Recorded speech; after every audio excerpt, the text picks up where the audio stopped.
Morning, everybody. Hope you're having a great long weekend and enjoying yourself. I'm going to make a quick little video here. It's election time in Canada.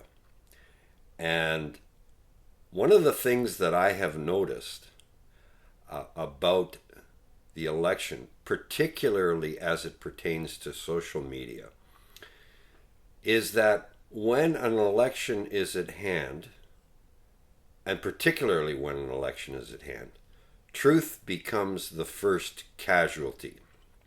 Let me explain.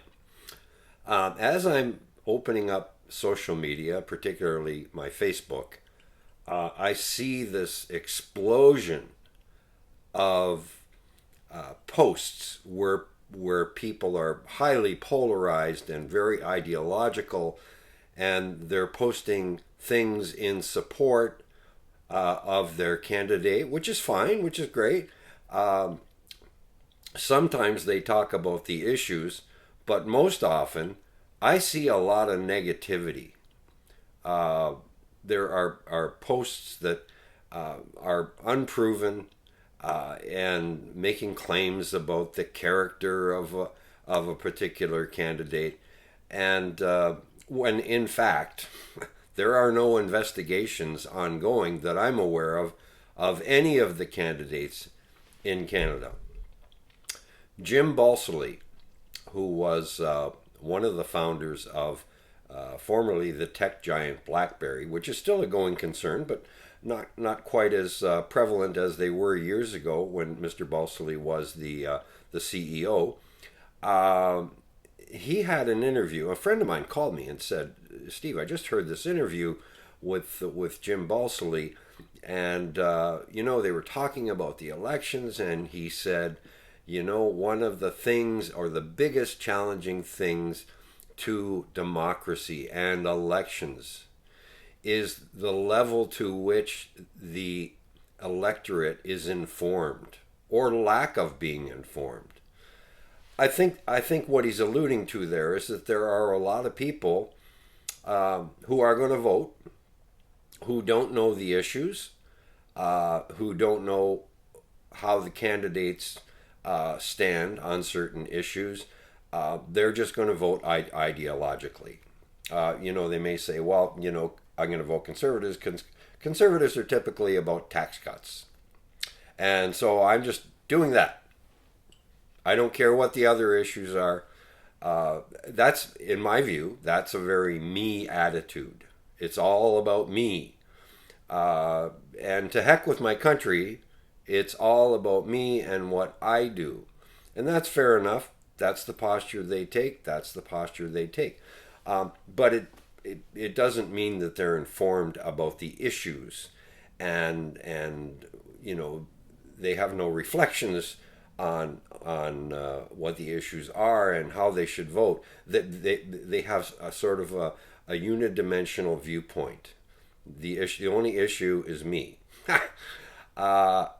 So as I open up my Facebook and I look at all these politically charged posts, quite often I find some people, even to say at this point, during an election season, there's quite a few of them that publish complete falsehoods and present them as though they're facts. I mean, for example, I saw a post the other day where talking about, the government of the day in Canada is the Liberal Party. They've been in power for about the last 8 to 10 years.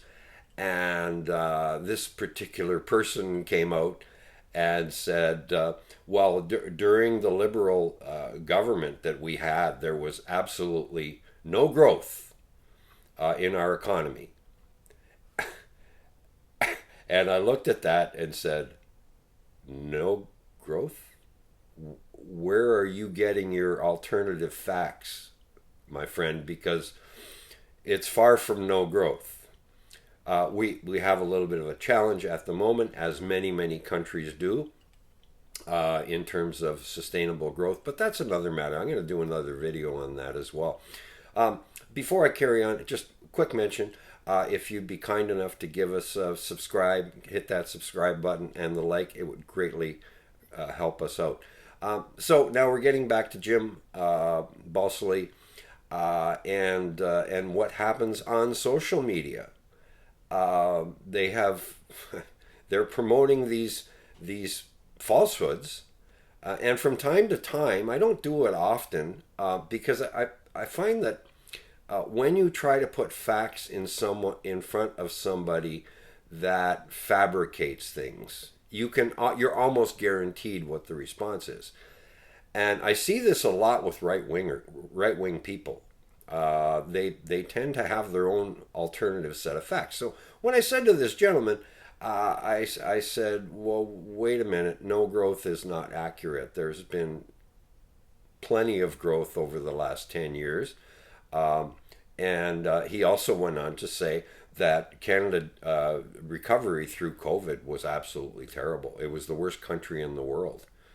When in fact, in 2021, our GDP was 5.9%. It was the envy of the entire world.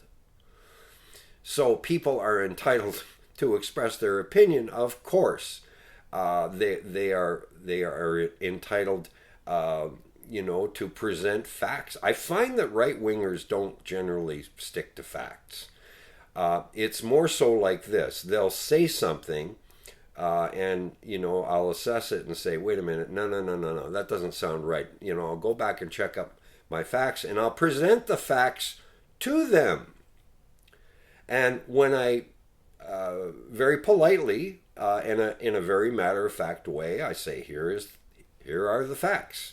Canada had 5.9% GDP growth in 2021 and has pretty much a positive GDP growth all along for the last 10 years. We haven't even had a recession in this country in 18 years.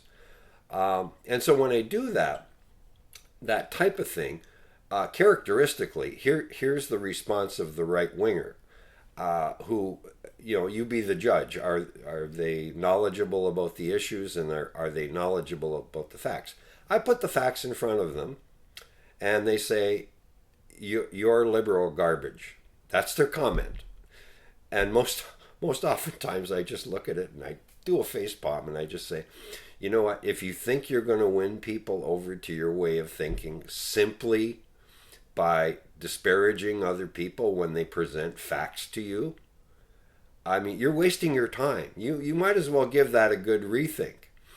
So my encouragement to folks is be mindful. When you're reading social media posts, sometimes, as a friend of mine said years ago, and he said it beautifully, when the internet first started to come into vogue, he said, the internet, it's kind of like you don't know if you're talking to a real person or someone's Rottweiler. I hope that made you smile, and you have a good day. And please remember to subscribe to our channel. That would help us out greatly. Have a great weekend.